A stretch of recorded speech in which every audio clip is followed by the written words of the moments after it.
පරිගණකය ලොවට හඳුන්වා දුන්නේ කවුරුන්ද? Elon Musk, Bill Gates, Charles බැබේජ්.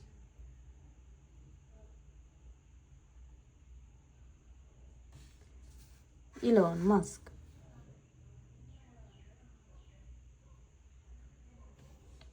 දුරකථනය නිපදවූයේ කවුරුන්ද? Thomas Alva Edison, Marie Curie, Alexander Graham bell.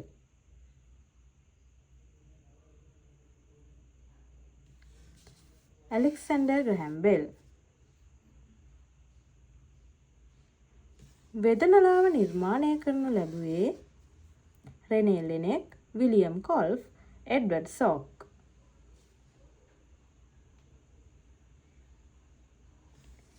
රෙනේ ලෙනෙක්.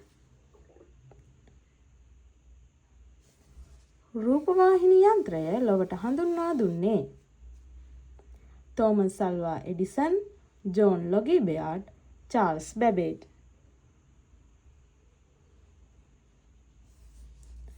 John Logie බෙයාර්ඩ්.